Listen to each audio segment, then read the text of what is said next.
nome de Jesus, amém e graças a Deus. Amém, irmãos? Amém. Nós estamos falando a respeito da Páscoa.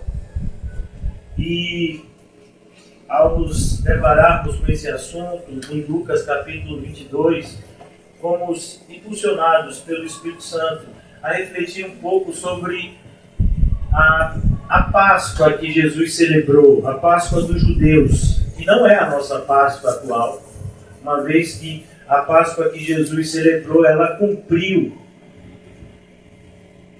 o propósito pré-estabelecido para ela, que era apontar para o Cordeiro de Deus que tira o pecado do mundo. Então nós não temos mais uma Páscoa, nós temos um memorial que se chama ceia. Por isso nós ceiamos, porque nós nos lembramos do sacrifício de Cristo. Não mais num período de uma semana, mas fazemos isso de maneira sistemática. Algumas igrejas fazem uma vez por mês, nós aqui temos o costume já desde o início de fazermos todo domingo. E a Páscoa, ela não é mais celebrada porque ela foi cumprida.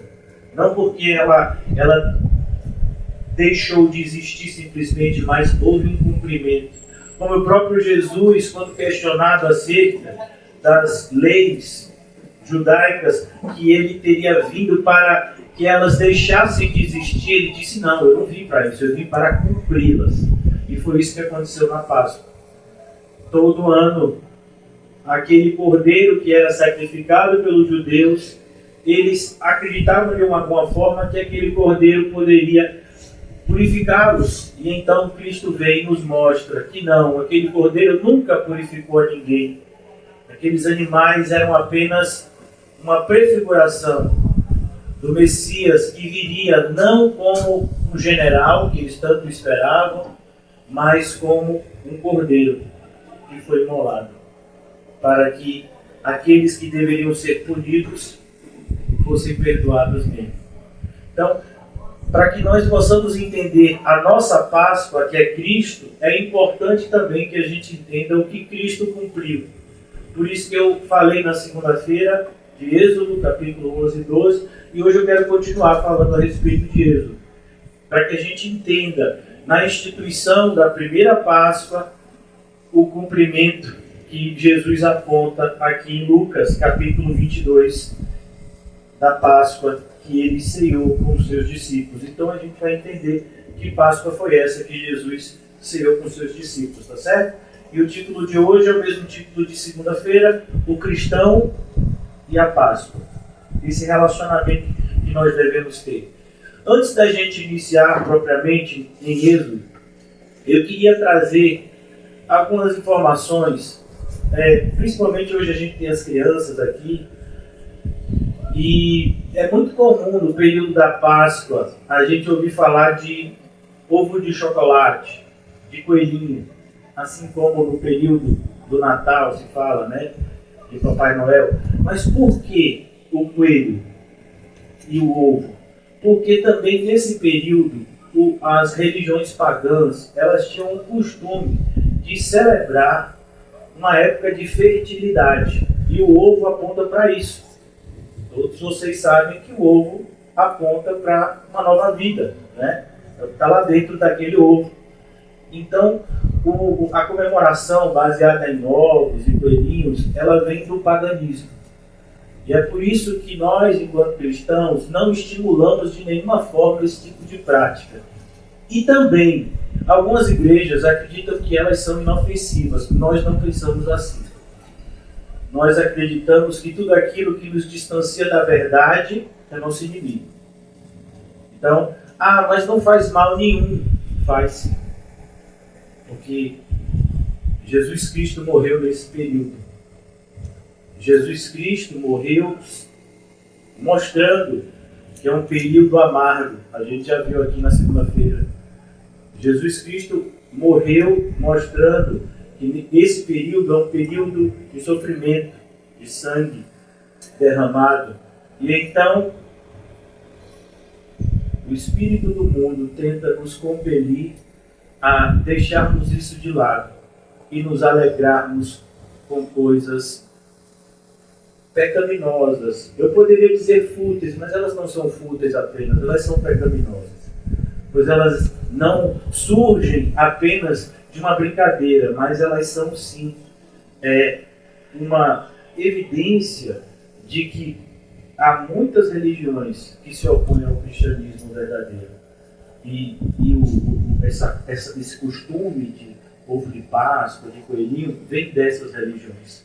Ela não vem de uma brincadeira inofensiva que as crianças fazem na escola, no shopping, ou uma festividade em casa. Não vem. Elas vêm, muito pelo contrário, de religiões assustadoras. Né? Religiões ocultistas, religiões que, de fato, povoam até hoje a mente e o coração de muitos. E a gente não pode passar por esses momentos de maneira neutra, como se o nosso papel fosse ser neutro. Eu não posso ser radical. Irmãos, eu tenho a dizer que se você não é um cristão radical, você não é cristão. Porque o nosso mestre não chamou a gente para um passeio. Ele disse, você vai renunciar a tudo, você vai tomar uma cruz e você vai me seguir. Você conhece alguma coisa mais radical do que isso? Ele disse que para seguir a ele, você tem que renunciar a tudo. Isso é radicalismo. Ele disse que aquele que ama o mundo, o amor do Pai, não está nele. Não é que está nele de pouquinho. A pessoa está dividida, ela ama o mundo e ama a Deus. Não, se ela ama o mundo, ela não ama a Deus. Ela pode até achar que ama, mas ela não ama. E tem gente que acha que ama e não ama. Infelizmente, muita gente. Que dirão naquele dia, Senhor, Senhor. Como assim me chama de Senhor? Eu não te conheço. Então é por isso que nós devemos levar o nosso cristianismo a sério. Não como uma prática religiosa, mas como um caminho que percorremos até a nossa verdadeira casa, que é a cidade celestial. Amém? Dito essas coisas, eu queria convidar os irmãos para onde nós paramos, no capítulo 12. No capítulo 12 de Êxodo. Eu li com os irmãos a instituição da Páscoa até o versículo de número 14, 13, mais ou menos. Eu queria retomar com os irmãos a partir do versículo 14. Amém? Esse capítulo 12 é um pouco extenso. O Paulo pode ligar? É porque hoje não está fazendo tanto calor assim, né? Graças a Deus. E o microfone está... Eu acho bonito assim, o retorno está dando, né? Parece que eu entendo de sonoplastia. Todo mundo achou? Êxodo 12, 14, eu vou facilitar. Êxodo está no Antigo Testamento, tá certo? Então, está no Antigo Testamento. Os irmãos estão procurando o Êxodo na Bíblia. Êxodo 12, 14. Moisés, então, ele está falando agora com o povo. Ele já tinha falado com o faraó. Ele já tinha dito que haveria uma última praga. E olha que coisa interessante, irmãos. Porque na terça-feira aqui nós tivemos uma grande bagunça, aqui num bar que tem aqui perto, agora que abriu. E começou exatamente no horário que começou o estudo, né, justamente com o intuito de atrapalhar, com certeza. Então, quando a gente olha para essas pessoas que estão fazendo esse tipo de coisa, que muitas vezes até desprezam o que a gente faz aqui e se levantam contra o que a gente faz aqui, apesar de nós respeitarmos sempre a lei da boa vizinhança, mas essas pessoas, elas de alguma forma são compelidas a agirem contra o que é praticado aqui. Nós não podemos nos levantar contra essas pessoas e nem desejar nenhum tipo de coisa má. Essas pessoas, muito pelo contrário, o sentimento do nosso coração tem que ser de misericórdia. E aqui, esse texto que a gente está estudando mostra isso. Olhe como começa o livro de Êxodo. Olhe, eu não ia falar, não estava pensando em falar isso, mas sinto a necessidade de dividir isso com os irmãos. Logo quando Moisés chega no Egito, o primeiro contato de Moisés com o faraó, dizendo a mesma coisa. Deus havia mandado Moisés vai falar com o faraó, que deixasse o povo ir adorá-lo. Ele ainda não havia falado na questão do povo sair definitivamente do Egito, mas havia falado apenas da adoração que deveria ser feita num local distante de onde eles habitavam. Aqui logo no capítulo 5 de Êxodo, Moisés e Arão falam a Faraó. A primeira vez que eles chegam diante de Faraó. Capítulo 5, versículo 1. Depois foram Moisés e Arão e disseram a Faraó: assim diz o Senhor, deixa ir o meu povo, para que me celebre uma festa no deserto. Respondeu Faraó: quem é o Senhor, para que eu lhe ouça? Percebe o desprezo do mundo? Quantas vezes a gente fala da pessoa de Jesus que vai julgar todo mundo? Que Jesus? Não reconheço, não. O meu Jesus não é igual ao de vocês, não. O meu Jesus salva todo mundo. O meu Jesus é um espírito, como dizem os espíritas, o espírito mediúnico. O islamismo acredita que Jesus era um profeta, como Maomé, e Maomé chega a ser maior do que Jesus para eles. Então, muitos têm visões distintas de Jesus, e na verdade isso é um desprezo, porque Jesus é Deus. E você vai encontrar evangélicos que não reconhecem a divindade de Cristo. Assustador, né? Mas isso tem se tornado comum. Perceba que quem tratou assim Jesus foi Faraó. Quem é o Senhor? Quem é o Senhor para que eu lhe ouça? Até porque o Egito tinha muitos deuses. E nem tampouco deixarei Israel ir. Não conheço esse Senhor. Eles prosseguiram: o Deus dos Hebreus nos encontrou, deixa-nos ir, pois caminho de 3 dias no deserto, para que ofereçamos sacrifícios ao Senhor nosso Deus, e não venha ele sobre nós com pestilência ou com espada. Então lhes disse o rei do Egito: por que, Moisés e Arão, por que interrompeis o povo do seu trabalho, ide às vossas tarefas? Disse também Faraó: o povo da terra já é muito, e vós o distraís das suas tarefas. Olha o que Satanás quer que você faça. Se preocupe somente com as coisas do mundo. Foi o que você fez hoje, foi o que você fez durante essa semana. Eu espero que não tenha sido só isso. Mas Satanás quer que a gente pense só: o que eu vou comer, o que eu vou beber, como eu vou dormir, como eu vou acordar, como eu vou pagar as contas esse mês, como anda a minha saúde. Ele quer que a gente pense somente nessa vida. Que a gente não pense no porvir. E aqui nós vemos de maneira muito clara a tipologia de Faraó como diabo. Muitas vezes ele é usado, né, nesse sentido. Faraó, então, o que ele faz? Manda o povo trabalhar 2 vezes mais. O povo fica chateado com Faraó? Não. O povo fica chateado com quem? Com os mensageiros de Deus, Moisés e Arão. Bem-vindo ao meu mundo. E aqui, mais uma vez, eles vão diante de Faraó. Finalzinho do capítulo 6, início do 7.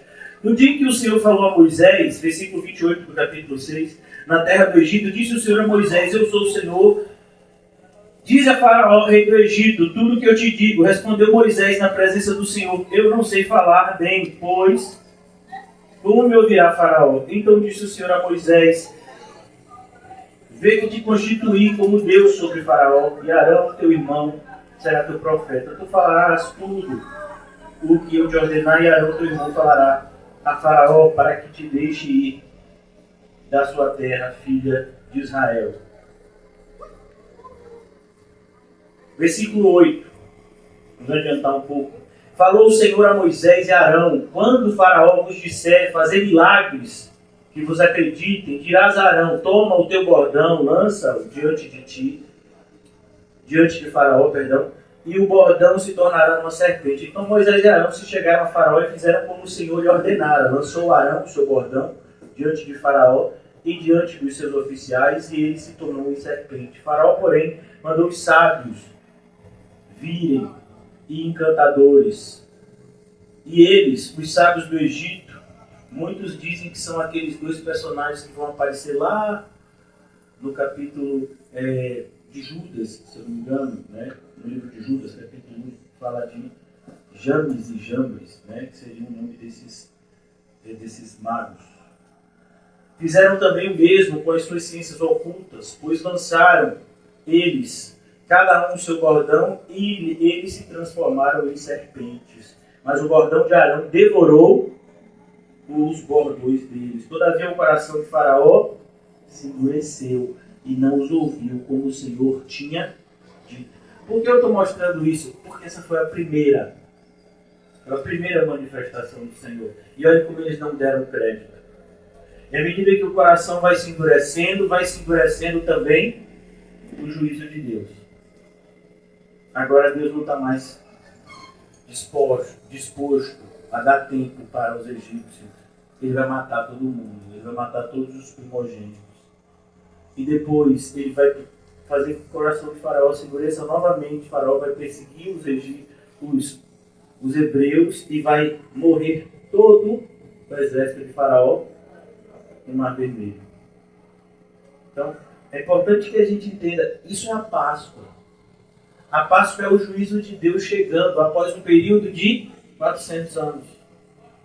Alguns são mais específicos e falam 430 anos, mas a ideia é 400 anos. Muito tempo se passou, aquele povo descendente de Jacó, por meio de José, que era amigo de Faraó, consegue um local no Egito para morar, mas aquele primeiro faraó morre e o outro que vem não reconhece mais o povo hebreu como um povo amigo e o escraviza, e eles ficam agora lá escravos, e o Senhor ouve o seu lamento. E tudo isso não aconteceu apenas por causa de Jacó, José e o faraó que veio depois, não. Antes de nascer Isaac, Deus já tinha dito para Abraão que ia ser desse jeito. Que Deus é esse, né? Abraão não tinha nem nascido Isaac. Olha, vai nascer, vai ser escravo e eu vou libertar. Como a história, mas é assim. Então, esse é o nosso Deus. Por isso que quando ele fala uma coisa, é bom a gente levar a sério. E a Páscoa deve nos alertar nesse sentido. Agora, o capítulo 12, versículo 14, eu disse para os irmãos que retomar a exposição a partir de hoje. Esse dia vos será por memorial. Percebe porque Jesus está celebrando a Páscoa nesse dia com os seus discípulos aqui em Lucas capítulo 22, que é onde nós estávamos meditando. Jesus estava celebrando essa Páscoa, que era celebrada anualmente. Em que mês? No mês que tem o nome do seu pastor, no mês de Nisan. No dia do meu aniversário, 14. Todo 14 de Nisan matava o cordeiro. A Páscoa não era celebrada só nesse dia, era uma festividade que durava uma semana. Mas era nesse dia que eles matavam o cordeiro. No 10º dia separava o cordeiro. Ele ficava 4 dias separado. Então, no 14º dia, como nós já lemos, ele era morto. Então ele era assado, não podia ser cozido, não podia ser feito de nenhuma outra forma. Deveria ser comido todo, e o que sobrasse, se não fosse ingerido pelas pessoas participantes, deveria ser consumido pelo fogo completamente. Não se podia guardar aquela carne para outro dia. Não podia. Era uma refeição cerimonial. Não era uma refeição simplesmente para matar a fome dos participantes, mas era uma refeição cerimonial, muito parecida com a nossa ceia. Então, às vezes a pessoa chega, eu vou para a igreja, estou com fome, eu vou pegar o pão da ceia e o suco. Meu filho, é uma quantidade bem pequenininha. Se a graça de Deus superabundar, você vai ficar satisfeito, com certeza. Mas o propósito não é satisfazer a nossa carne com aquele alimento, mas muito pelo contrário, alimentar, fortalecer o nosso espírito. Este dia vos será por memorial, e o celebrareis como solenidade ao Senhor. Versículo 14 do capítulo 12 de Êxodo. Nas vossas gerações, e celebrareis por estatuto perpétuo. Percebeu? Estatuto perpétuo. 7 dias comereis pães asmos. Por 7 dias vocês comerão pães sem fermento. É isso que significa pães asmos. São pães que não são fermentados. E nós já vimos qual é o contexto disso. Porque fermentar o pão necessitava de tempo para que o fermento levedasse a massa. E eles não tinham esse tempo. Eles sairiam às pressas do Egito, como o próprio Deus já havia previsto. Então aqui, 7 dias comereis esses pães. E quando eles saem do Egito, eles também não têm tempo para levedar a massa. Por quê? Porque eles estão em marcha de fuga. Então eles não têm tempo para colocar um acampamento e ficar alguns dias lá. Não, eles estão caminhando pelo deserto. Até que eles então atravessam o Mar Vermelho. Deus abre o mar para que eles passem e fecha o mar para que os soldados de Faraó fossem mortos. Aí sim o povo celebra a libertação de fato. 7 dias comereis pães asmos. Logo ao primeiro dia tirareis o fermento das vossas casas. Está vendo? O fermento aqui, irmãos, ela dá essa ideia prática também de que a gente não pode perder tempo com determinadas coisas, ainda que elas sejam lícitas. É pecado colocar fermento no pão? Não. Mas aqui não se podia perder tempo com isso. Mas é importante que a gente entenda também que muitas vezes Jesus usou o fermento como um sinal da hipocrisia, que entra na gente e a gente nem percebe. A gente não percebe a hipocrisia entrando, a gente só percebe quando ela já inchou dentro da gente. Qual é a consequência da hipocrisia entrar? O orgulho reinar. A hipocrisia e o orgulho, elas estão sempre conjuntas. Elas estão sempre caminhando juntas.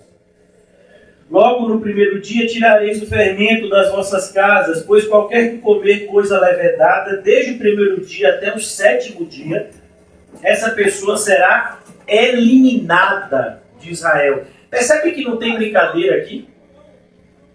Não diz assim, essa pessoa não vai participar mais da festa. Não.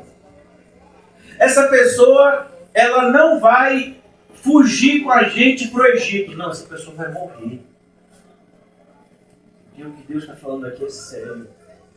É preciso que a gente entenda, irmãos, que existem determinadas atitudes que a gente toma, que são um atravessar da linha, que a gente não vê. Porque a linha da desobediência e da apostasia, que separa essas duas coisas, ela é muito tênue e a gente muitas vezes não vê. Você desobedece e às vezes você se tornou um apóstata ou você se afastou de Deus e nem percebeu mais.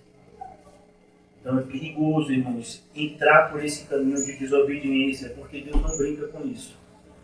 A pessoa será eliminada. Versículo 16. Ao primeiro dia haverá para vós outros santa assembleia. É o que a gente está fazendo aqui, tá vendo? O pessoal que despreza a reunião em nome de Deus. No nosso caso, em nome de Jesus, que é Deus, nosso Salvador. Tem que tomar cuidado quando lê a Bíblia, porque a Bíblia valoriza momentos como esse que a gente tem aqui.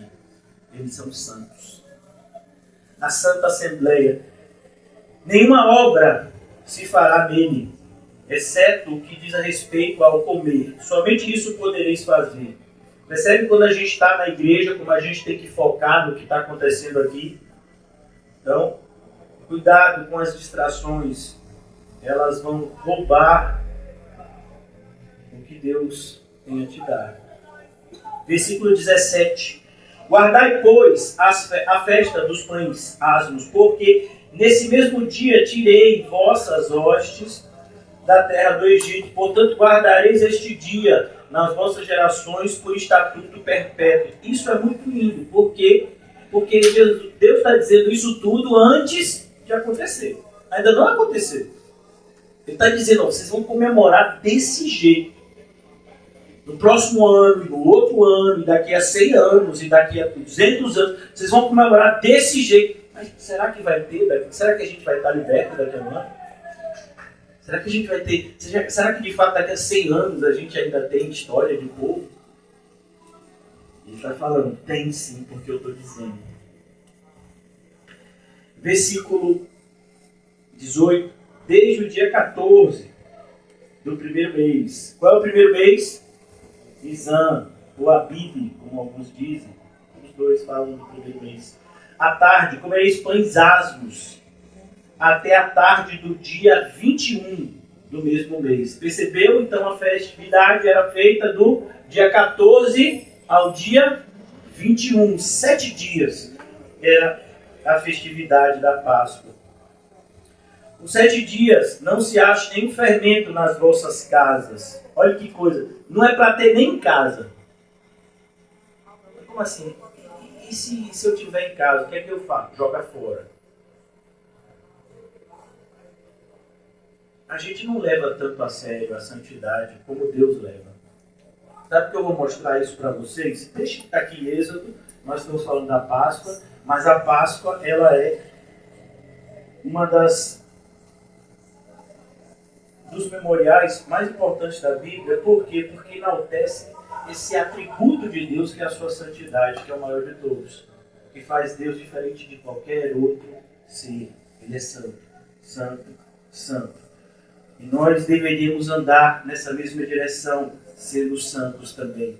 E olha que coisa, abram por favor em 1 de Coríntios. E não é por acaso que em 1 de Coríntios o apóstolo Paulo trata do assunto que é a ceia do Senhor com os cristãos. Ele diz que os cristãos de Coríntios não estavam ceando da maneira correta. E por isso Deus estava disciplinando a igreja com doenças e até morte. Se você já leu o capítulo 11 de 1 de Coríntios, você entende o que eu estou falando. Mas olha o que é dito nos capítulos anteriores. O que estava acontecendo nessa igreja de Corinto? As pessoas não estavam se separando como deveriam. No capítulo 5 de Coríntios, no capítulo 5 de 1 de Coríntios, a partir do versículo 9, eu vou ler um versículo que eu tenho certeza que a maioria de vocês sabe muito bem essa passagem. Já em carta vos escrevi que não vos associeis com os impuros. Quando eu falo com você um impuro, qual é a imagem que vem na sua mente? Alguém bebendo, né? Alguém que não é cristão, alguém que não tem nenhuma cara de cristão, não carrega uma Bíblia. Então, essa pessoa é um impuro. Paulo está dizendo isso não. A aplicação aqui é outra.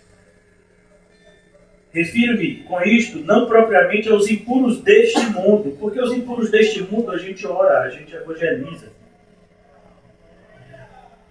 Ou avarentos, ou roubadores, ou idólatras, pois neste caso terias de sair do mundo. Mas agora vos escrevo que não vos associeis com alguém que, dizendo-se irmão, for impuro. A pessoa diz que é irmão, mas ela vive abertamente de maneira impura. Aqui essa carta a gente já vê o exemplo que foi o homem que vivia no relacionamento com a mulher do seu pai. E como ele é tratado, Paulo diz, olha, eu, junto com Jesus, entrego a esse homem a Satanás. Mas ele era um irmão da igreja, pelo menos alguns o viam dessa forma. Paulo está dizendo, não, ele nunca foi irmão. Nunca foi. Porque se ele fosse irmão, ele não estava vivendo desse jeito. Abertamente. Todo mundo sabia e ninguém fazia nada. Paulo disse, eu vou fazer, ainda que a distância eu faça. E todo mundo vai ler essa carta e vai saber que na igreja do Senhor as coisas têm que ser feitas de uma maneira ordeira e decente.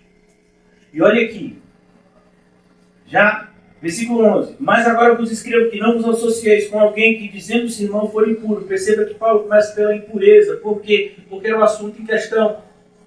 É nesse capítulo 5 que, no início, Paulo trata da questão desse rapaz que estava se relacionando com a mulher do seu pai. E Paulo chega a dizer, nem os não cristãos fazem isso.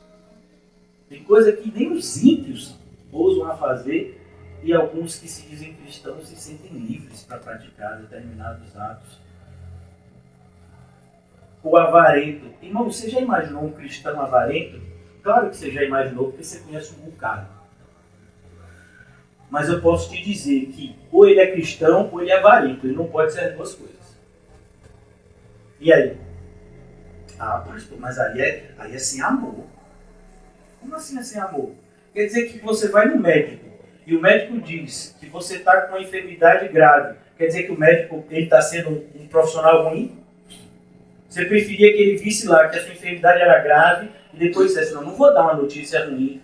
Não é nada não para você se preocupar. Toma aqui um Tilenol. Já você melhora. Ele sabe que a sua enfermidade é grave. Mas eu não quero te dar uma notícia ruim.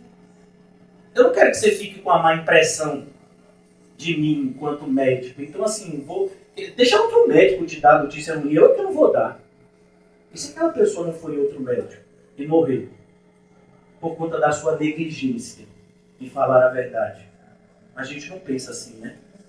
Pois é, do ponto de vista espiritual, o evangelho é ainda mais sério. Porque quando uma pessoa morre fisicamente, ela pode ir para o céu se ela quer em Cristo. Mas se ela morre espiritualmente sem Cristo, ela passa a eternidade no inferno. Sem chance de sair de lá. E a gente acha, algumas vezes, que a pregação é dura. Você ainda não entendeu. Ele é avarento ou idólatra. O que é o idólatra que se diz cristão? É aquele que cria a sua própria versão do cristianismo. Um pastor dos primeiros séculos da igreja, ele disse, olha, se você escolhe o que quer acreditar no evangelho e o que não quer acreditar, não é no evangelho que você acredita, é em você mesmo. A igreja está cheia de gente assim. Não, eu não concordo com essa parte. Eu não concordo com 1 de Timóteo 2, que diz que eu não permito que as mulheres ensinem. Eu não concordo. Mas eu concordo que Deus é amor. Mas está na mesma Bíblia. Está na mesma Bíblia. Eu não concordo que Deus vai lançar pessoas no inferno. Mas eu concordo que que Deus leva pessoas para o céu. Mas está, inclusive, no mesmo versículo.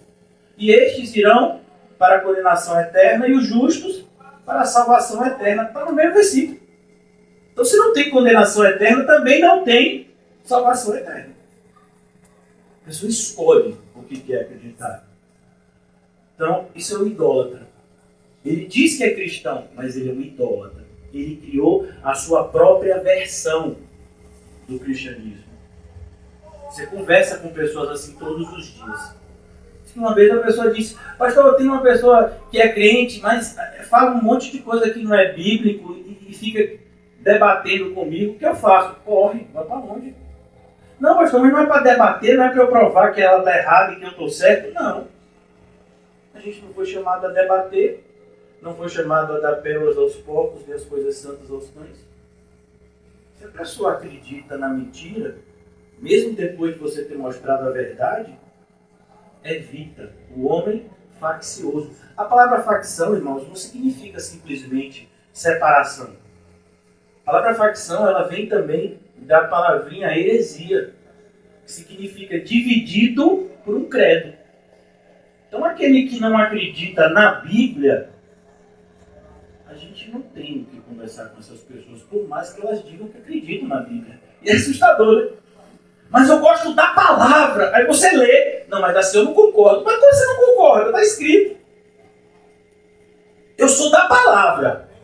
Você é da palavra? Eu vou ler aqui para você. Não vou nem interpretar, só vou ler. Não, mas aí foi escrito por homens. Ah, e que palavra então é essa que você acredita?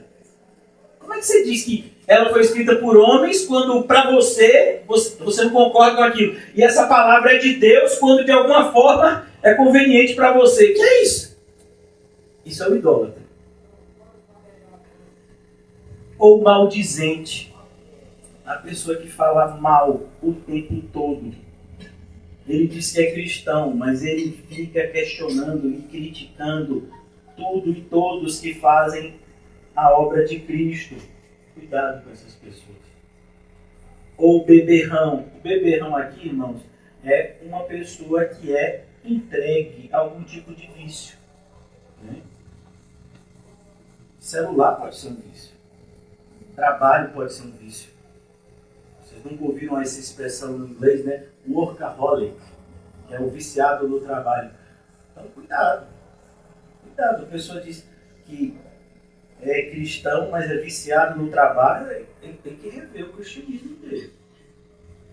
O roubador. Roubador, irmãos, não é só aquele que pega quando você não está vendo, ou aquele que bota uma arma e subtrai alguma coisa de você. Roubador é qualquer pessoa que tenta passar os outros para trás. Na igreja está cheio de gente assim, infelizmente. É quando você adquire uma coisa mediante fraude. Cuidado.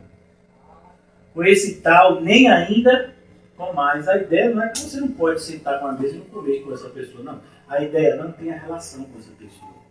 Não busque ter relação com essa pessoa. E eu tenho visto, assim, com grande tristeza, pessoas que se dizem cristãs, nossos irmãos, e que buscam todos os dias se relacionar próximo. Ou buscam um relacionamento próximo com falsos crentes. Qual o propósito disso? Vocês ainda não levaram a sério, está escrito mais adiante, as más companhias corrompem os bons costumes. Quando é que a gente vai levar a sério isso? Quando isso trouxer um dano ainda maior para a nossa vida? Então ele diz, olha, a responsabilidade... Eu só li isso aqui para chegar aqui nessa parte final. Pois com que direito haveria eu de julgar os de fora? Eu acho que todo político é assim. Eu acho que todo jogador de futebol é assado. Eu acho que todo mundo que trabalha em televisão são pessoas imorais. Normalmente são, viu, irmãos? Sim, tudo isso. Julgar os de fora, né? Sim, e os de dentro a gente não julga, não? Não julgueis. Como assim não julgueis? É para julgar aqui dentro. Se a gente tem que julgar alguma coisa, é os de dentro. É que eles estão fazendo coisa errada, dizendo que é crente. É esse que a gente tem que dizer, não é crente. Não é do povo de Deus. Isso vai fazer com que muitas pessoas se levantem contra nós. Vai. Não julgai vós os de dentro. Ó, admiração. Vem cá, vocês não estão julgando os de dentro.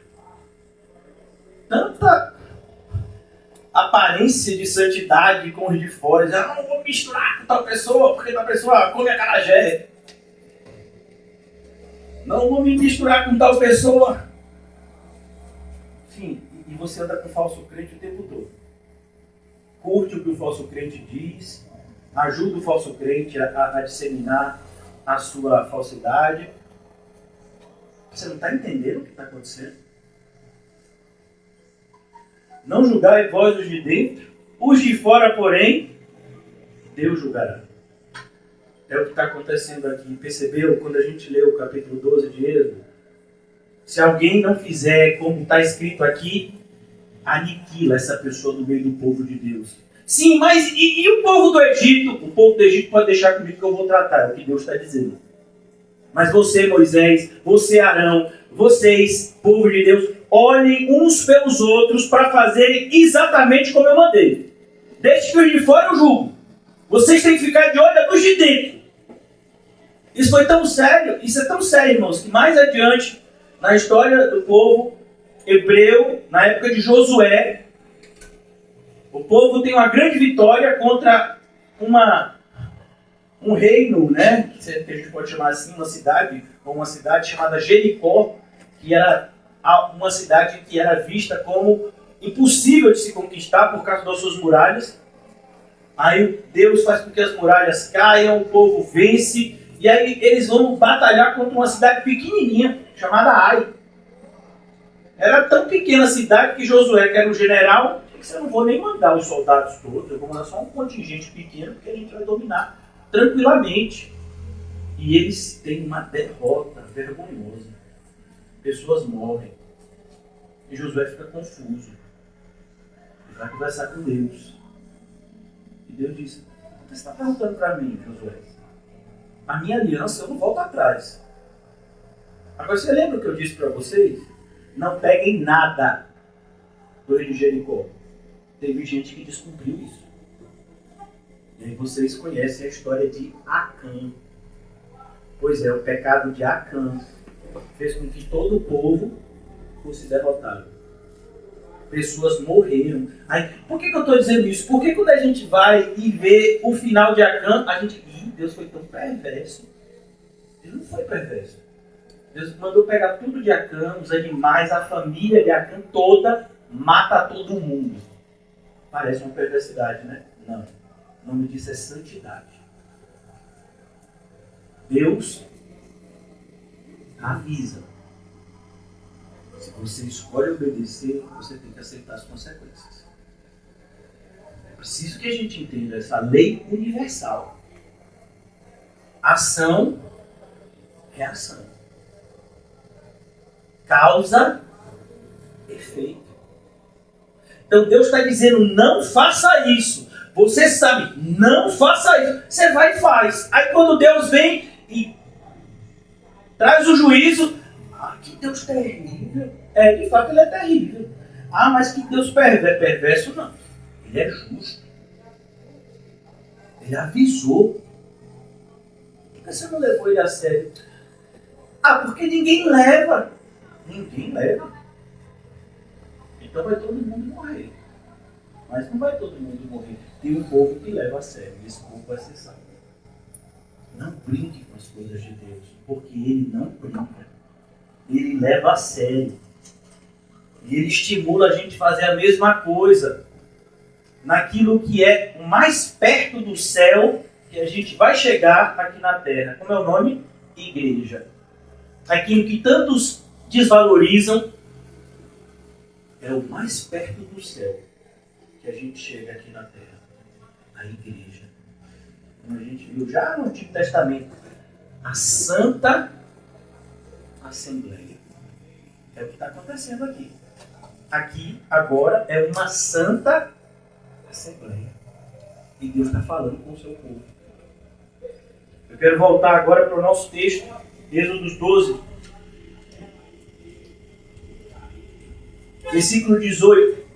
Desde o dia 14 do primeiro mês, à tarde, comereis pães asmos até a tarde do dia 21 do mês. Por 7 dias não se ache nenhum fermento nas vossas casas. Percebeu? Não se ache. Aqui a gente vê um estímulo à santidade e à vigilância. É como algumas pessoas dizem, mas Deus não proibiu beber. Deus disse que o pecado é se embriagar. Verdade. Você sabia que quando Deus destruiu o mundo inteiro com o dilúvio, ele salvou somente um homem e a sua família? Noé, patriarca, e a sua família. 3 filhos com 3 esposas. Noé também tinha sua esposa, 8 pessoas. Mas esse homem se embriagou. Noé, que durante 100 anos pregou a verdade, que durante 100 anos construindo a arca, durante 100 anos sofrendo afrontas e mostrando que era fiel. Quando teve um alívio, se embriagou. Então quer dizer que você acha que você está tendo esse alívio. Porque Deus não disse é proibido beber, então você acha que tem domínio próprio a tal ponto de beber um pouquinho e não se embriagar.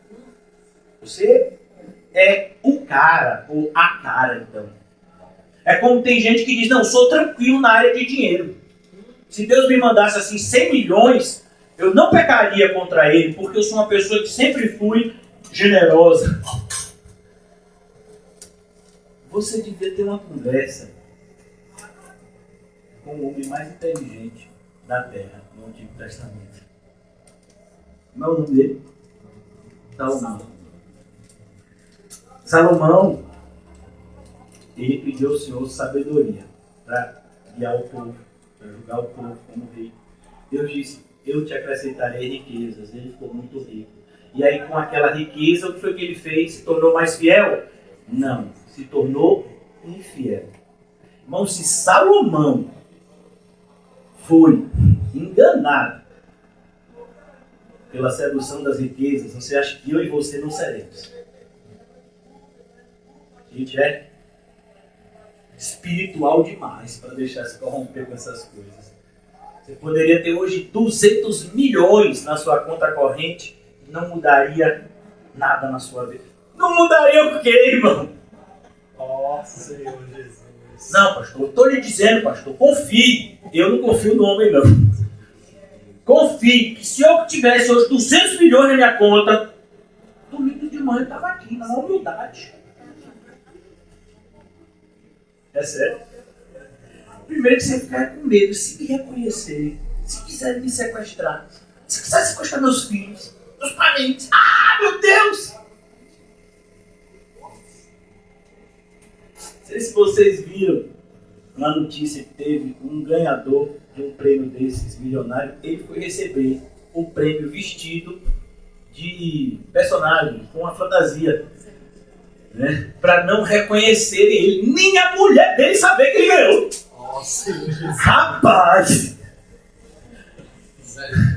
Ele foi se vestir de mascote. Nossa. Eu digo, rapaz, vai amar o dinheiro assim no inferno. Porque a gente é desse jeito, irmão. Qualquer acréscimozinho a gente já tá se tremendo todo. Rapaz, diz que vai aumentar o salário mínimo. Eita Deus. Rapaz, será? Eita, Senhor. Imagina. É os crentes. Nós. Nenhuma coisa levedada comereis. Então qual é a melhor forma de você não comer aquilo que é levedado? É não ter nem em casa. Vocês já viram, irmãos, a quantidade de desastre com aqueles que guardam arma de fogo em casa? Todo ano a gente vê. Mais recente, acho que foi em Goiás, né? Estado de Goiás. O filho de um pai policial, uma mãe policial, guardava a arma em casa, ele pegou a arma, foi no colégio, matou outros colegas. Se tivesse aquela arma, faria isso? Se não tivesse a arma, faria? Não. Então, cuidado, irmãos. Não coloque aquilo, não tentarás o Senhor teu Deus. Você não é tão forte quanto você pensa. É verdade. A palavra do Senhor é vigiai e orai, sem cessar. Não, mas eu estou orando. Mas se não está vigiando, a sua oração não é só inútil, ela é falsa. Porque Deus disse, se você ora, você vai vigiar. É impossível uma pessoa que ora no Espírito não estar vigilante. Porque o próprio Espírito Santo nos faz ser vigilante. Que Espírito Santo é esse que faz as coisas pela metade?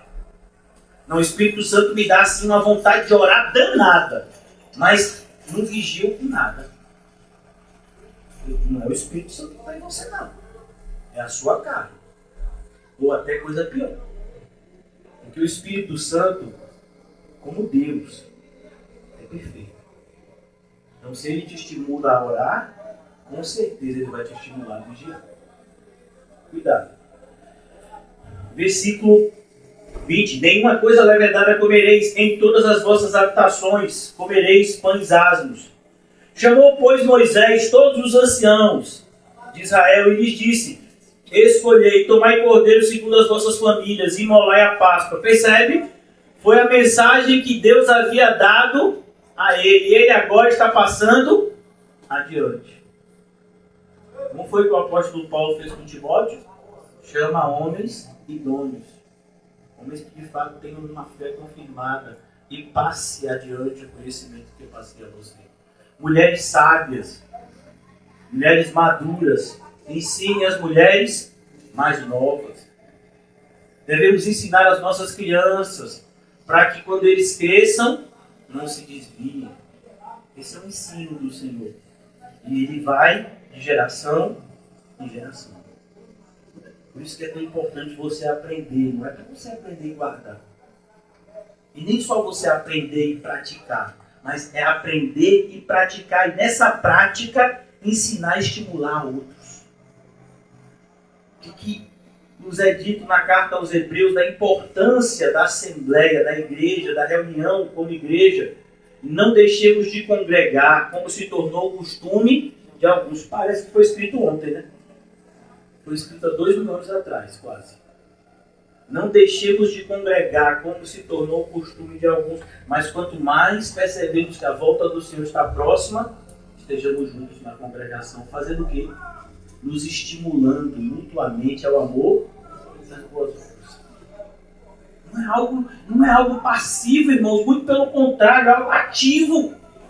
Nos estimulando mutuamente ao amor e às boas obras. Aí tem gente que diz, é fácil ser crente na igreja. Não.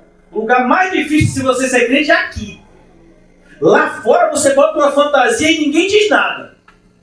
É como, por exemplo, alguém se disfarçar de médico no CREMEB, que é o órgão que regula a medicina.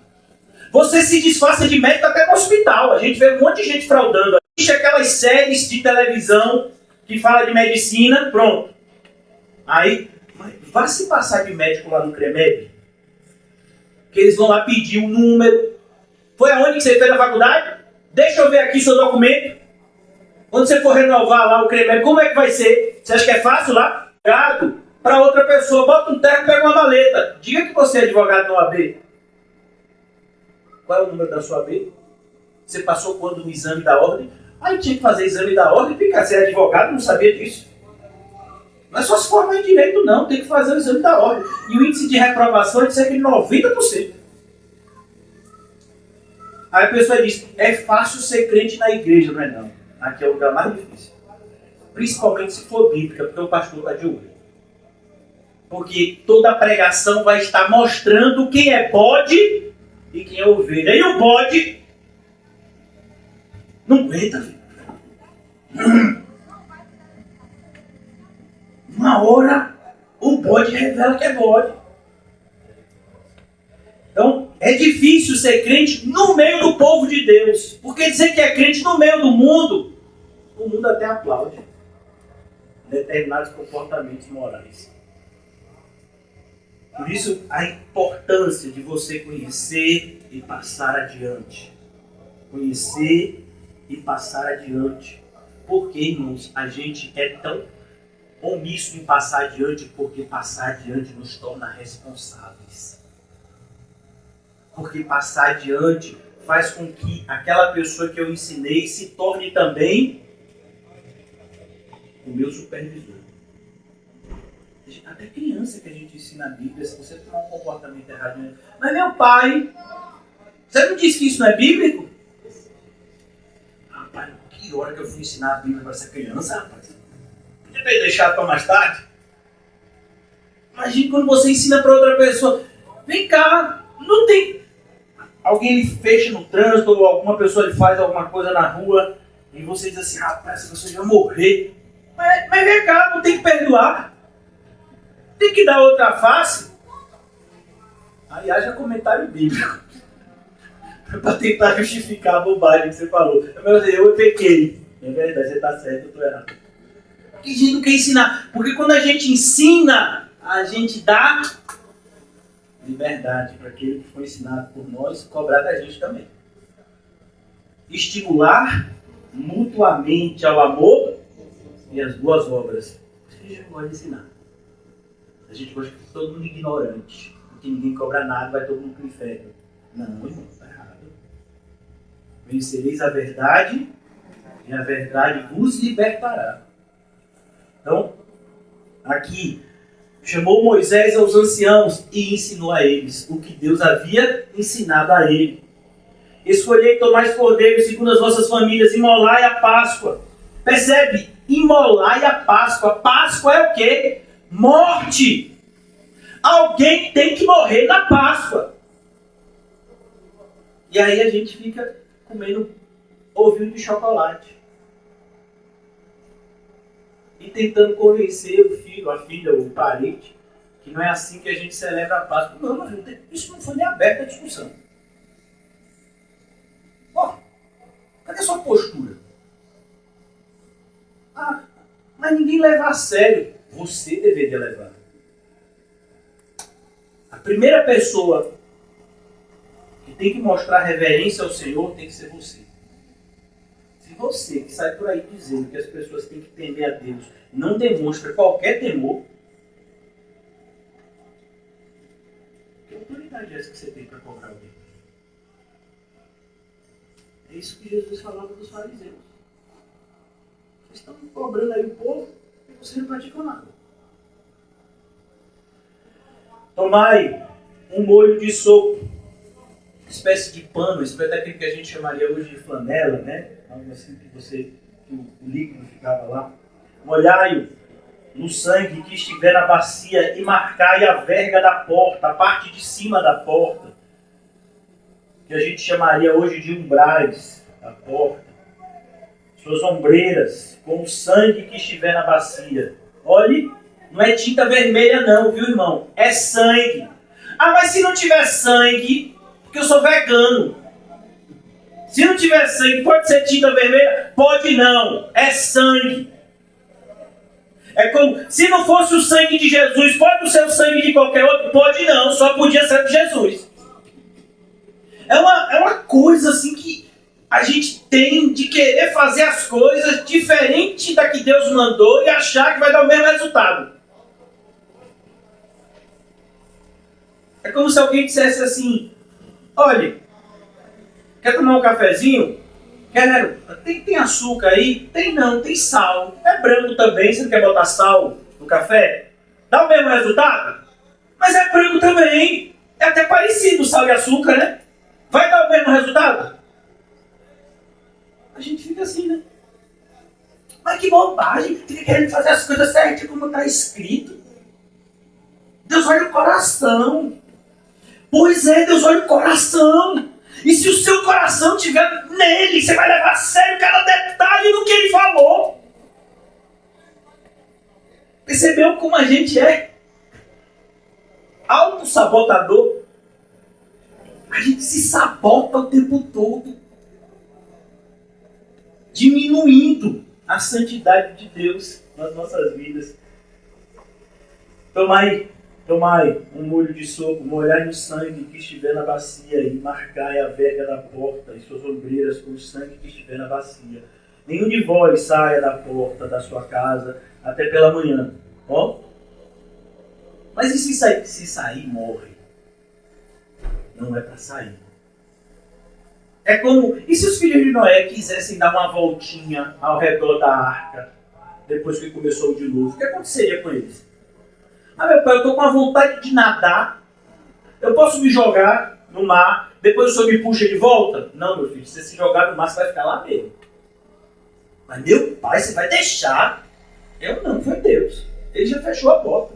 Não é para ninguém sair. Ah, mas eu estou com a vontade de mergulhar no mar. É, meu filho, tomara que sua vontade seja muito grande, porque vai te levar para o inferno. A gente brinca, irmãos, com coisas que nos levam para o inferno. Isso é assustador. Porque o Senhor passará. Olha, por que tem que ficar dentro de casa? Porque o Senhor passará. E para aqueles que ficam dizendo, né, que igreja não serve para nada, que o importante é você ter Cristo no coração. A Bíblia não fala assim, não. A Bíblia diz que o Senhor vem buscar a sua noiva. E quem é a noiva de Cristo? A igreja. Mas não precisa. Eu tenho Cristo no meu coração. Mesmo sem nenhum compromisso com a comunidade local. Você não tem. Você poderia até ter um compromisso com a comunidade local e não ter Cristo no coração. Agora o contrário é impossível. É impossível você ter Cristo no seu coração e não demonstrá-lo no meio dos seus irmãos e irmãs. É impossível você dizer, eu amo a Jesus acima de tudo e todos. E não olhar para aqueles que são a imagem e semelhança de Jesus e amá-los também. É impossível. Percebeu como o que Jesus fala em Mateus 25? Assim como trataram a um dos seus pequeninos irmãos, é assim que eu me senti tratado por vocês. Senhor, eu não vi o Senhor, por isso que eu não fiz. Se eu visse o Senhor do lado do gasofilácio, eu ofertava. Se eu visse o Senhor do lado de alguém que estava precisando de ajuda, eu ajudava. Mas eu não vi, Senhor. Devia ter visto. Devia. Guardai. Diz aqui. Versículo 23. Porque o Senhor passará para ferir os egípcios.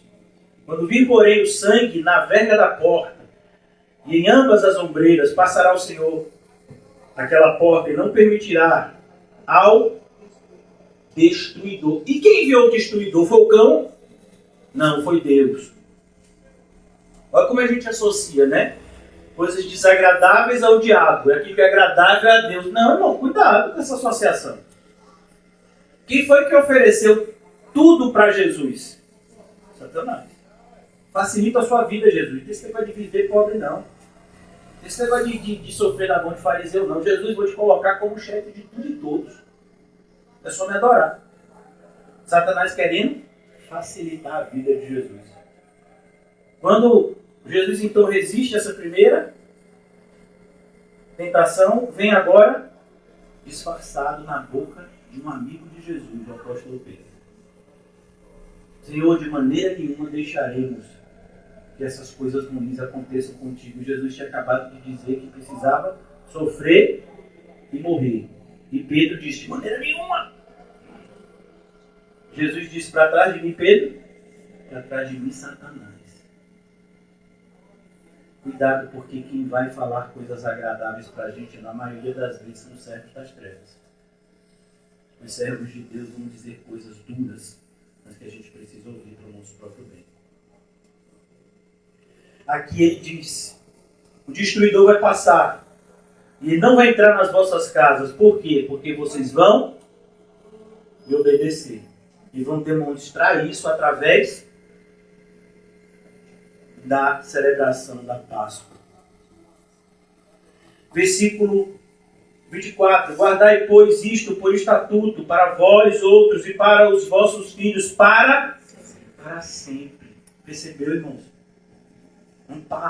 Essa Páscoa, ela continua no sentido de que ela foi cumprida em Cristo. E a gente se lembra dela toda vez que ceia. Quando a gente fala o que está escrito, por exemplo, no capítulo 11 de 1 de Coríntios. O apóstolo Paulo falando para os coríntios, eu ensinei para vocês o que eu também recebi. Que na noite do Senhor Jesus foi traído, ele tomou o pão e partiu. Disse ao meu corpo, que é dado por vós, fazer isso em memória de mim. Por semelhante modo, tomou também o cálice, dividiu e disse, tomai todos. Esse é o meu sangue, o sangue da nova aliança, que é dado em favor de vós. E isso se repete. Agora, não mais olhando para um cordeiro, mas olhando para o Deus vivo, que desceu e morreu, para que nós, que estávamos mortos em delitos e pecados, pudéssemos receber a vida eterna. Todo aquele que crê não verá a morte, mas já passou da morte para a vida.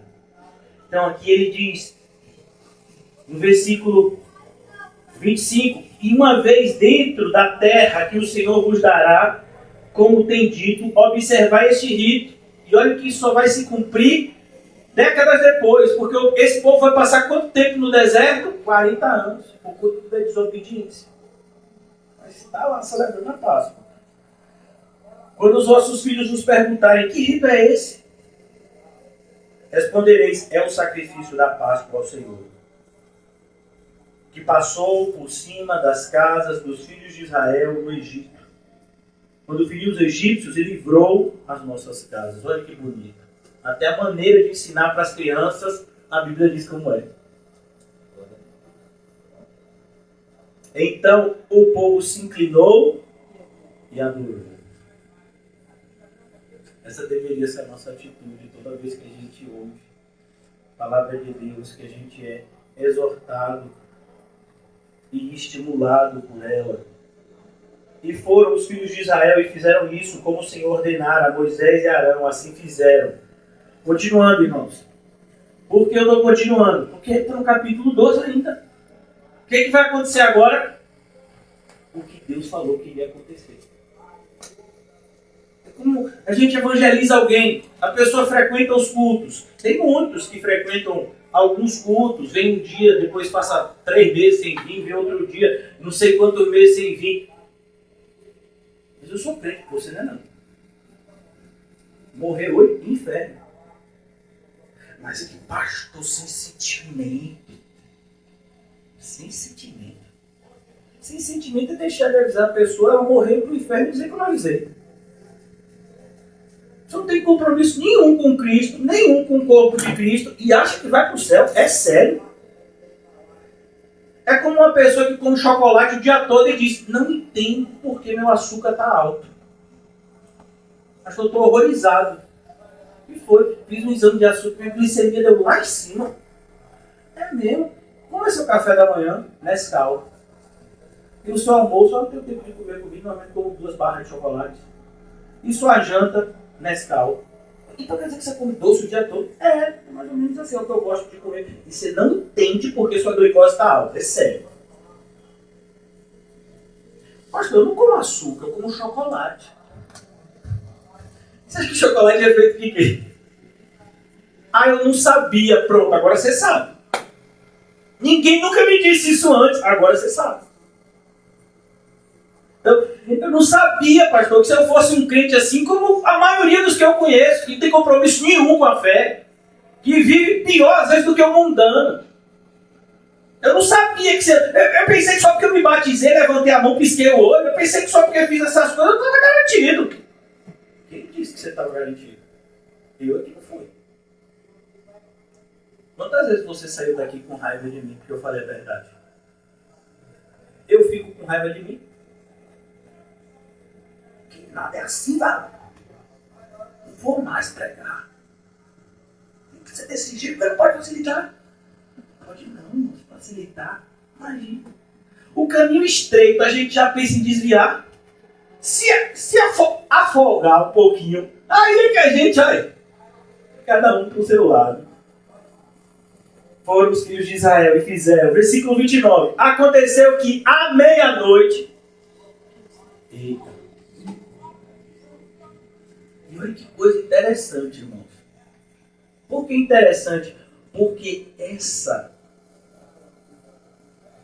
forma de contar o tempo não é característica do povo judeu. Quando é que termina o dia para o judeu? 6 horas. E por que aqui está escrito à meia-noite? Porque é o horário que ninguém espera. É o horário que está todo mundo dormindo. Não é a nossa meia-noite. A nossa meia-noite, provavelmente você está mexendo no celular. O culto vai terminar, sei lá, 10 horas da noite. Brincadeira, daqui a pouco termina. Né? Termina 9, você vai para casa, chega em casa, sei lá, 9h30, 10 horas. Vai se arrumar, come alguma coisa. 11 horas você vai dormir? 11h30. Não, mas antigamente o povo jantava 5 horas da tarde. 6 horas, todo mundo indo para a cama. 7 horas, todo mundo já dormindo. Meia-noite era meia-noite. Ninguém esperava nada nesse horário. Por quê? Porque está todo mundo dormindo, está todo mundo descansando. É meia-noite. Olha que coisa, irmão. E a gente às vezes nem passa por esse detalhe. Porque essa maneira de contar o tempo não aparece de maneira comum na Bíblia. Muito pelo contrário. Até nos evangelhos diz na primeira vigília, na segunda vigília, na terceira vigília. É assim que os judeus contavam o tempo. Mas a ideia aqui é a mesma que a gente vê lá em Apocalipse, em 2 Pedro. Ele virá como um ladrão. Ninguém espera. Lembra das 10 virgens? Quando foi que ele chegou, o noivo? Ninguém esperava. Nem as 5 prudentes esperavam. Mas elas tinham azeite de sobra. E aí foram lá, encheram as lamparinas e foram atrás do noivo. Mas nem elas. Se você pegar o texto, elas também cochilaram. Por quê? Porque era de noite, estavam cansadas. Mas elas estavam prontas, preparadas. Assim que elas ouviram o noivo, acendeu a lamparina e foi. Enquanto que as outras não se prepararam como deveriam. Eu não conheço tanto a Bíblia assim, Deveria, na sua própria segurança. É como uma pessoa que vai pular de paraquedas e não sabe que cordinha tem que puxar. Aí se lança do avião. E agora, qual é a corda que eu puxo? Agora? E na aula que tem? Porque tem uma aula antes, onde o instrutor diz um monte de coisa. Eu achei que não era sério. Você achou que não era sério? Vai pular de um avião a 10 mil metros de altura. Você acha que isso não é sério? Saber que cordinha você tem que puxar?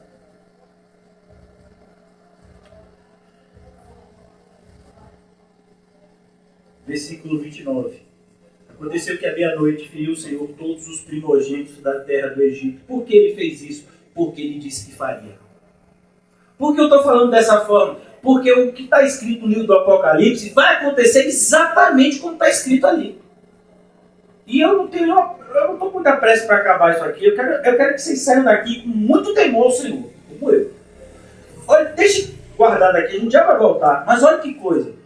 Há uma proximidade muito grande entre os livros da lei e o Apocalipse. O Gênesis e o Apocalipse. Mas todo o livro dos livros da lei e o Apocalipse, eles estão num contexto muito próximo. E olha o que está escrito aqui no livro do Apocalipse. A abertura dos selos.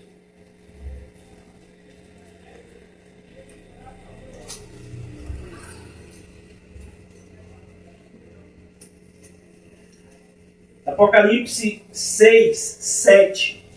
Eu não vou ler todos os selos, porque eu quero mostrar para vocês cenários horripilantes que a gente pensa que não vai acontecer e vai acontecer exatamente como está escrito aqui. Eu podia ler outros textos, mas eu quero mostrar somente a nível de exemplo. Capítulo 6, versículo 7 de Apocalipse. Quando o Cordeiro abriu o quarto selo, quem é o Cordeiro? Jesus. E quem é embolado na Páscoa que a gente leu aqui? O Cordeiro. E aqui, Jesus recebe o nome de Cordeiro. Quando o Cordeiro abriu o quarto selo, ouviu a voz do quarto ser vivente dizendo: vem! E olhei, e eis um cavalo amarelo, e o seu cavaleiro sendo este, chamado Morte. E o inferno o estava seguindo. Percebeu?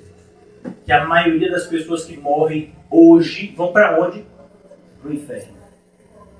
Muitos são chamados, poucos são os escolhidos.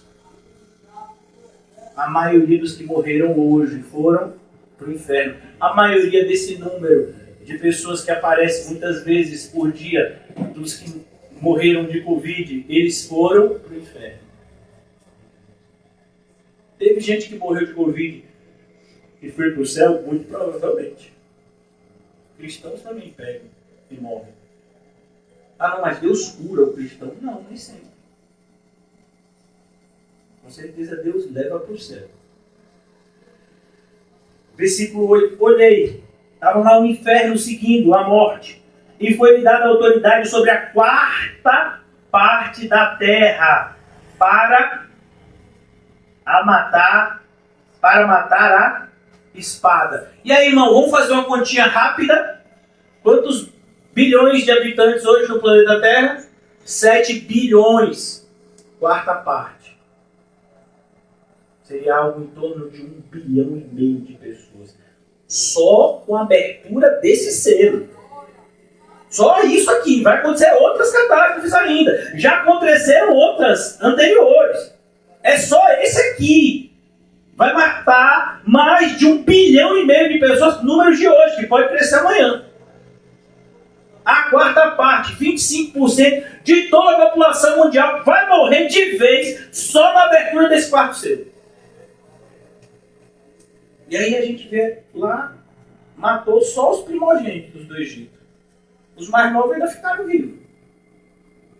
O pai e a mãe ficou vivos, se não era primogênito. É absurdo não, a lei ainda está apontando, se arrepender é salvo. Mas a gente não dá crédito.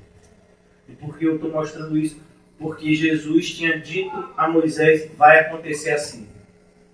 E muita gente não dá crédito, mas ele faz do mesmo jeito. A gente já leu Apocalipse aqui talvez 30 vezes. Eu já ensinei o livro de Apocalipse 2 vezes. O José já ensinou 1 vez, não foi? 3 vezes, só essa congregação. Nesses 11 anos. Estudo versículo por versículo de Apocalipse. 3 vezes. Você já parou para pensar o que é 25% da população mundial morrer de uma vez só? Todo mundo ficou sensibilizado. Agora, assim, eu acho que a mentalidade de muitos assim, é meio que descartável, né? É uma mentalidade assim que só lembra do hoje, esquece o ontem facilmente. Mas eu me lembro, irmãos. Até porque eu fui acusado de todo tipo de coisa, porque a igreja ficou aberta na época da pandemia. Quando na Itália, aqueles caminhões foram carregando aqueles idosos naqueles caixões de ferro, porque não podiam contaminar os outros. Os parentes não podiam ir para o enterro por conta da contaminação. O mundo todo ficou sensibilizado com aquela cena dos caminhões militares carregando dezenas, centenas de caixões para o enterro que seus familiares nem sequer podiam acompanhar. Parece que a gente já esqueceu. Aqui, ó. Não aconteceu ainda não. Vai acontecer exatamente como está escrito aqui. A espada pela fome, com mortandade e por meio das feras da terra. Está vendo, irmãos? É assim que vai acontecer. E tem outras passagens que são correlatas com essas. Aqui mesmo no livro do Apocalipse, ainda existem outras passagens que trazem a mesma ideia do juízo de Deus, matando bilhões de pessoas. E a gente acha um exagero vir para a igreja, se santificar, deixar as coisas impuras de lado. É sério? Você acha um exagero? Irmãos, se a gente só tivesse seguro fazendo essas coisas, já seria suficiente. Mas não, quando a gente se santifica, a gente ainda descobre o significado da palavra felicidade. Isso é uma lógica bíblica. Se o pecado traz a tristeza, a santidade traz o quê? A alegria e a felicidade. Então a gente não precisa fazer igual um filme que tem aí, enganoso, A Procura da Felicidade. E é uma pessoa que era pobre ficando rico. Não, isso não é a nossa procura de felicidade. Nossa felicidade é Cristo. E o caminho para Cristo e com Cristo está na Bíblia. Aqui é a felicidade. Por que está triste? Não está lendo a Bíblia como deveria. Se estivesse lendo, a alegria do Senhor é a nossa força. Já concluindo, irmãos, voltando agora para Êxodo, capítulo 12 de Êxodo, versículo 29 ainda.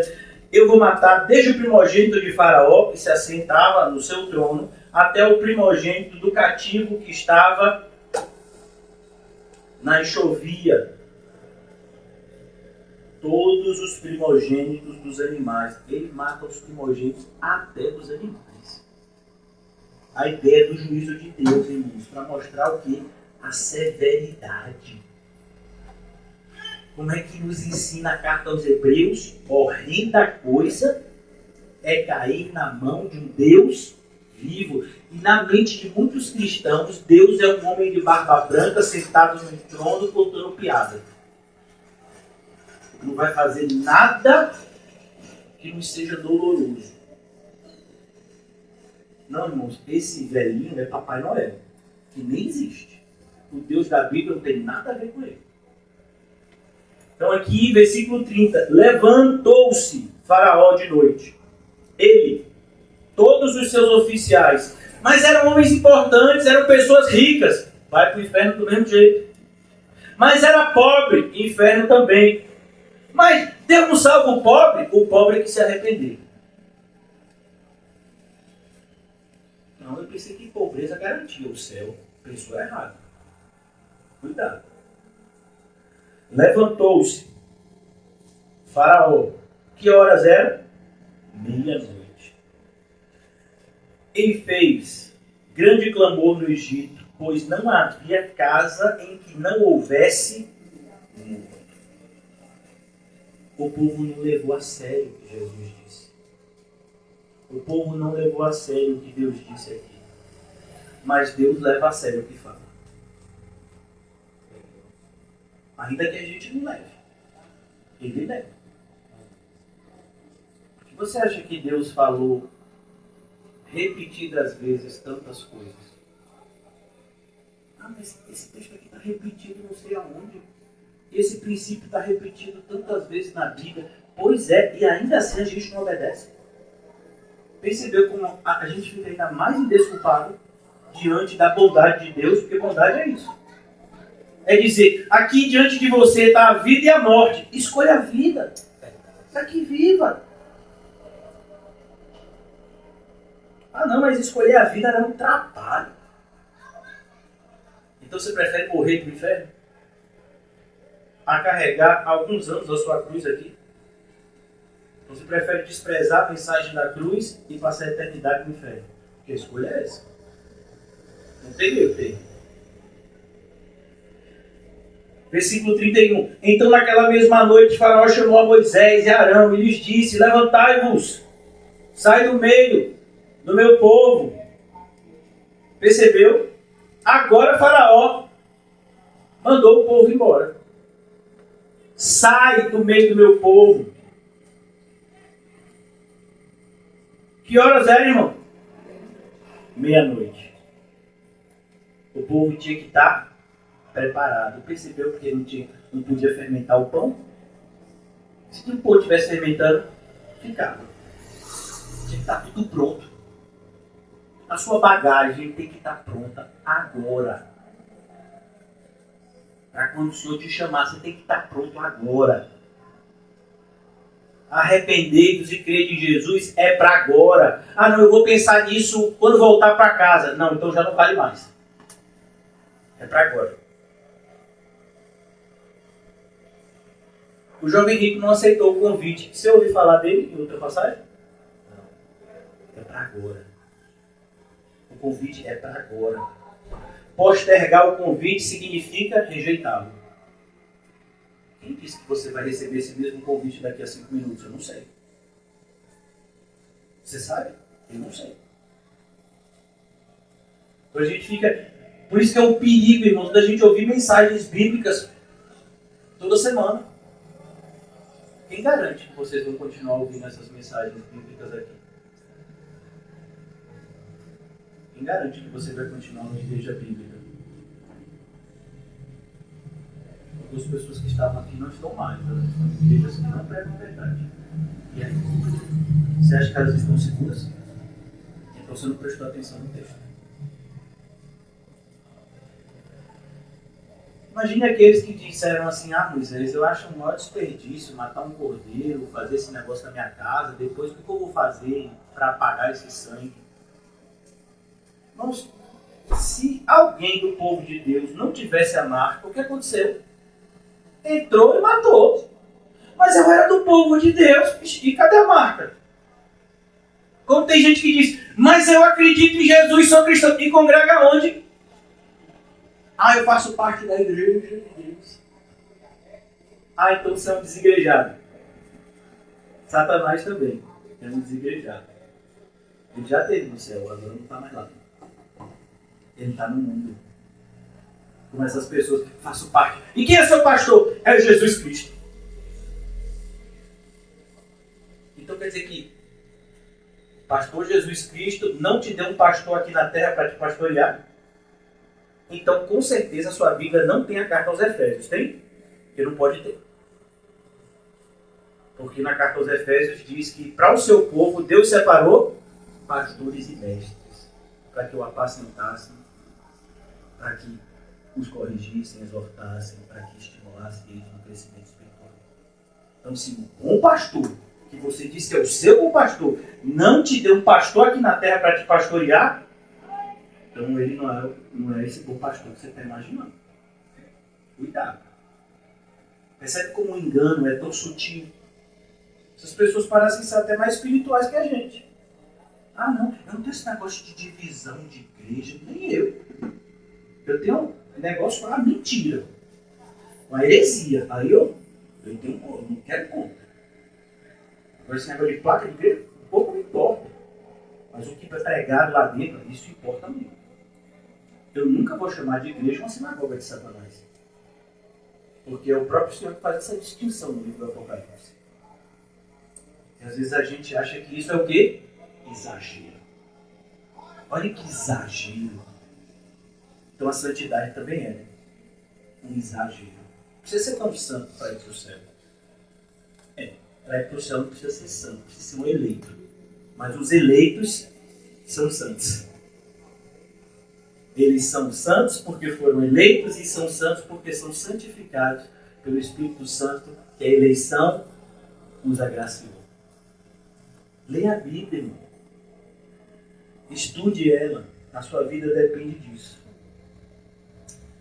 Versículo 31. Então, naquela mesma noite, Faraó chamou a Moisés e Arão e lhes disse: levantai-vos, sai do meio do meu povo, tanto vós como os filhos de Israel, e de servir o Senhor, como tendes dito. Levai também convosco vossas ovelhas, vosso gado, como tendes dito, ides embora e abençoai-me também a mim. Olha, você já viu isso? Despreza os crentes são motivo de escárnio, são motivo de perseguição, mas se der um aperto, daquele assim, alguém está para morrer na família, uma situação muito difícil, oi, ora por mim. Mas você não é crente, mas você é, a sua oração funciona. A oração dos crentes salvou Faraó? Não. Você lembra, está escrito em 1 de João, que muita gente, muitas vezes, não tem uma interpretação correta. Ore. Mas tem um grupo de pessoas que não adianta orar. Não ore por isso. Quem são? São os impenitentes. Mas a gente, quando uma pessoa não está se arrependendo, depois de ser exortado muitas vezes, a gente só pode orar para ela se arrepender. A gente não pode orar para que dê certo a desobediência da pessoa. Isso não é oração. Isso é maldição.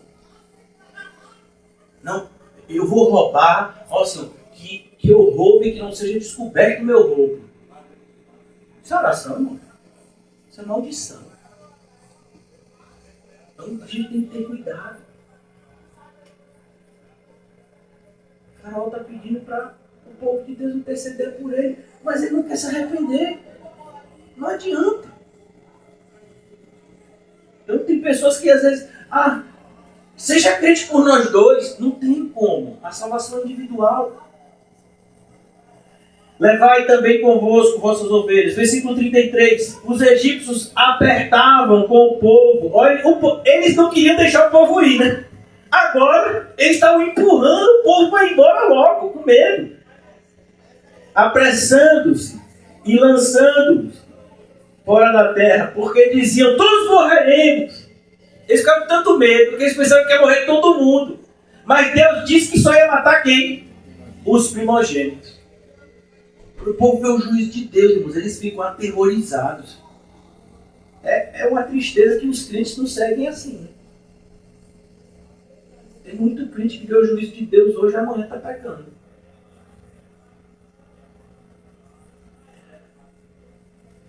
Irmãos, eu não quero que a minha pregação seja dura. E nem tenho interesse que ela seja mole. Meu interesse é que a pregação seja bíblica. E mais importante que tudo, que ela não seja minha.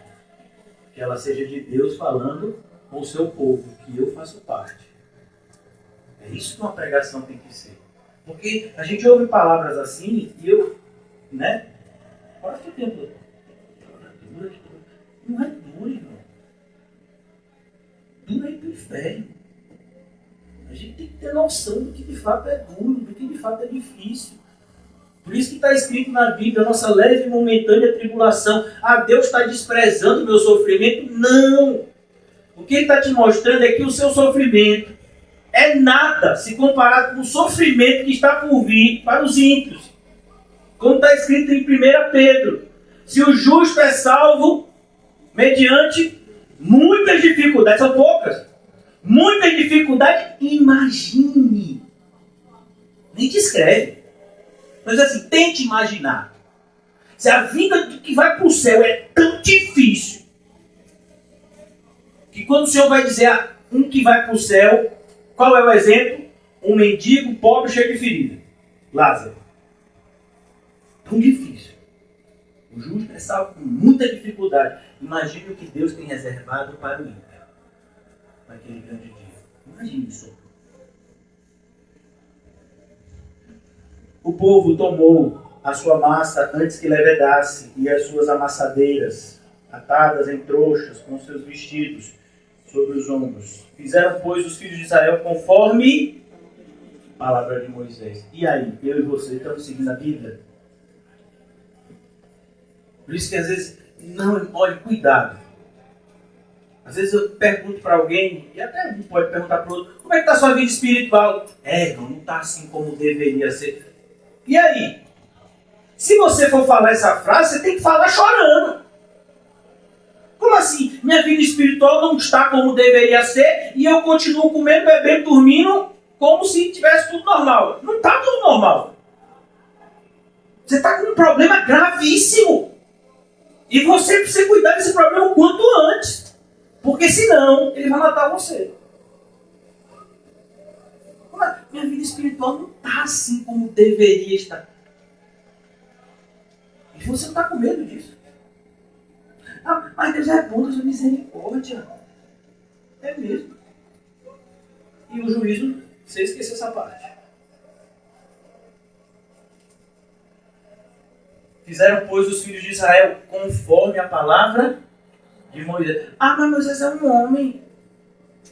É um homem que Deus escolheu para que falasse com o seu povo. Por isso, cuidado. Eu não exijo de vocês nenhum tratamento especial. Mas uma forma de você demonstrar zelo para com Deus é a maneira como você trata o pastor da sua igreja. Eu não estou dizendo isso por causa de mim, não. Porque eu tenho que aprender a estar contente em toda e qualquer situação. Mas a Bíblia diz como você trata o pastor da igreja reflete o seu relacionamento com Cristo. Como é que está escrito em Gálatas capítulo 6? Não se engane. Deus não se deixa escarnecer. O que o homem plantar, o homem vai colher. Qual é o contexto que Paulo fala isso? O contexto do tratamento das pessoas com seus pastores. Eles estavam sendo ajudados pelos pastores, que pregavam a palavra de Deus, que exortavam, estimulavam, mas não tinham nenhum compromisso com eles, nem com a igreja. Paulo diz, cuidado. Você está achando que você está fazendo mal para a igreja, para o pastor? Não, você está fazendo mal para você. O que você está plantando é o que você vai colher. O que o pastor precisa plantar é o quê? Pregar a palavra fiel, ter amor mesmo com aqueles que o desprezam. É assim. Mas aqueles que fazem errado vão colher os seus erros. Então aqui, Moisés é só um homem. Disseram várias vezes de Moisés. Seu irmão Arão e sua irmã se levantaram contra ele. Você vê como é você pregar a palavra de Deus e apacentar uma congregação de maneira bíblica. Se você não valoriza, irmãos, Deus valoriza. Graças a Deus. O povo tomou. Versículo 35. Fizeram, pois, conforme a palavra de Moisés, e pediram os egípcios objetos de prata, objetos de ouro e de roupas. Deus mandou que eles fizessem dessa forma. E o Senhor fez com que o seu povo encontrasse favor da parte dos egípcios. Os egípcios estavam todos morrendo de medo. Eles olhavam para o povo e não viam mais um povo escravo. Eles viam um povo de um Deus todo-poderoso, que estava botando o Egito inteiro de joelho. Que Deus é esse? Que povo é esse desse Deus? Por isso é importante que a gente entenda, a gente carrega o nome de Cristo. Eu quero concluir aqui, por conta do horário, se Deus permitir, a gente ainda vai falar um pouco a respeito dessa passagem no domingo, se Deus permitir. Mas eu quero que você pense, irmãos, como essa passagem ela é importante para nós nos dias atuais, que temos o Evangelho, os 4 Evangelhos, as cartas, o livro do Apocalipse. Temos tudo isso, irmãos, nos ensinando a maneira correta dos discípulos de Cristo viverem. E até recebemos um nome tão especial, irmãos, que muitas vezes nos sentimos indignos de carregá-lo, mas é o próprio Senhor que diz que a gente deve viver debaixo desse nome, que é o nome de cristão. Qual foi o contexto que surgiu o nome de cristão? Não foram os discípulos que se chamaram de cristão. Eles eram conhecidos como nazarenos, por conta de serem discípulos de Jesus de Nazaré, e eles eram conhecidos como seguidores do caminho, porque eles apresentavam o caminho da vida eterna. Jesus é o caminho, a verdade e a vida, e ninguém chega ao Pai senão através dele. Então, aquele povo que era conhecido como seguidores do caminho, de repente, em um determinado momento, incrédulos, olhavam para ele, olharam para aquele povo e, querendo fazer uma chacota, disseram: vocês são cristãos. Que no grego o significado é: vocês são miniaturas de Cristo. E eles falaram isso com escárnio, com desprezo. Eles disseram: você é um Cristo pequenininho. Querem desprezar mesmo o cristão. O apóstolo Pedro pegou essa afirmação e disse: que honra, porque nem um Cristo pequenininho eu me atrevo a me chamar. Mas se é para honrar Deus com esse nome, então que a gente honre. Você é um Cristo pequenininho, então viva como Cristo. Viva como Cristo. Alguém levou mais a sério a palavra de Deus do que Jesus? Ninguém.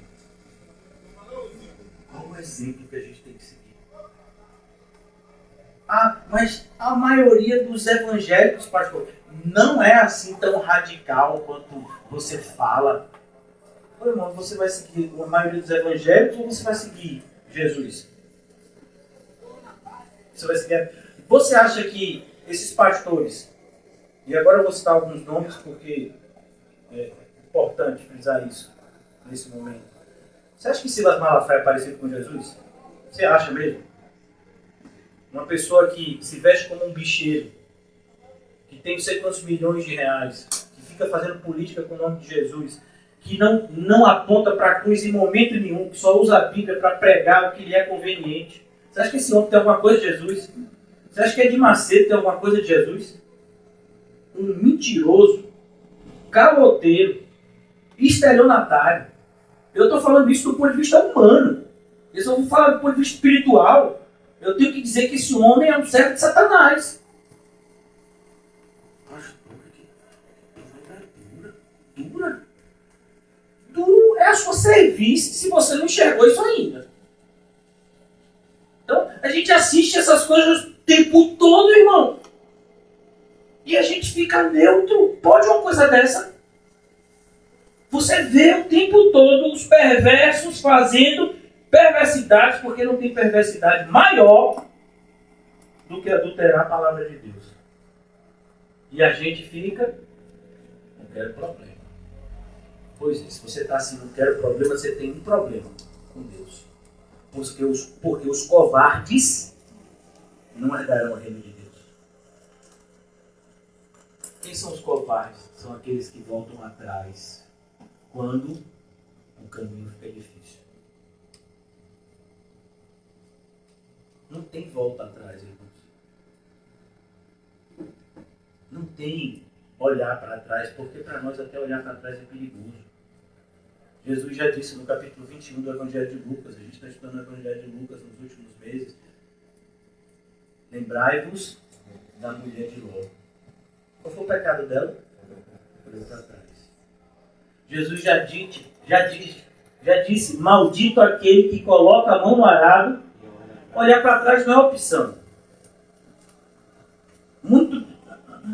Porque assim eu estou pensando em desistir. Se está pensando em desistir é porque olhou para trás. Não é opção. Opção não. Frente. Mas está muito difícil de seguir. Está difícil porque você não está olhando para a recompensa. Se eu dissesse para você que se você for daqui até Feira de Santana de pé, quando chegar lá, tem uma pessoa que vai lhe dar 10 milhões, eu creio que todos nós iríamos. Até eu. Eu ia orar, se eu não falasse nada contra, eu ia também. Mas é longe, mas é de noite e está chovendo. Mas eu já orei e Deus disse que não tem nada contra, eu vou. Mas pastor, são quase 120 quilômetros para chegar em Feira de Santana, de pé. Como você ouviu, é 10 milhões. Mano. A Aline já está ali, aquecendo a cadeira. Nossa, É por isso que eu não estou de olho nela, ela atrás de Kim aqui. Revela. Irmão, por quê? Porque a gente olha para a recompensa. E a Bíblia sabe que a gente é assim e não tem nada contra. Por isso que Jesus diz, a recompensa que eu tenho para vocês é muito melhor. É muito melhor do que o mundo pode oferecer para você. O melhor do mundo é incomparável com um dia que a gente chegue lá. É assim que a gente tem que pensar, irmão. Por quê? Porque a gente não tem que olhar para a nossa vida como se a nossa vida fosse miserável. Nossa vida é uma vida boa. Por quê? Porque nós temos Cristo. Aqui não tem nenhum coitadinho, irmãos. Aqui tem pecador arrependido que foi salvo por essa graça maravilhosa. Que foi transformado pelo poder da regeneração. E que agora são maravilhosamente chamados de filhos de Deus. Ousadia, né? Mas é o próprio Deus que chama assim, então eu estou autorizado. Percebe? Como é tão maravilhoso ser crente. E o mundo o tempo todo, ser crente é ruim, ser crente é seu sofrimento, ser crente naquela igreja. Eu posso ser crente até em outra igreja, mas naquela! Ouvir aquelas coisas. É isso aqui que os filhos de Deus vivem. Por isso eles são chamados filhos de Deus. Porque eles seguem o caminho que Deus deles abriu com o seu próprio sangue. Oremos. Ó Senhor Jesus, obrigado. Falta, Senhor, palavras para agradecer a graça que nos alcança na tua pessoa, Senhor Jesus. Nos alcança na pregação do teu maravilhoso evangelho, poderoso, que salva pecadores. E nos salvou, Senhor. Nós cremos assim, Senhor. Nós oramos para que haja, Senhor, evidência de salvação nas nossas vidas. Para que venhamos a viver vidas santas, Senhor, começar de mim. Para que possamos estar não somente na igreja, mas vivendo como igreja, fazendo a tua obra, Senhor, e evidenciando diante de todos que somos a luz do mundo e o sal da terra, porque o Senhor disse que seria assim. Não somos nós em uma mentalidade orgulhosa, mas é a tua palavra que diz que é a maneira como seus crentes devem se enxergar e a maneira como os crentes devem se fazer conhecidos diante dos outros, como a luz do mundo e o sal da terra. Que não estejamos envergonhados, Senhor, como um covarde, mas que o teu Espírito Santo nos encha de coragem para não somente pregar o teu santo evangelho, mas vivê-lo ousadamente. Nesses dias translocados que vivemos, Senhor, nada é tão radical como ser um cristão genuíno. Que sejamos assim, Senhor, assim contados, assim achados pelo Senhor, hoje e para sempre. Em nome de Jesus, amém. E graças a Deus, saúde mutuamente e diga para você, você é um crente de verdade, então viva assim. Amém, irmãos?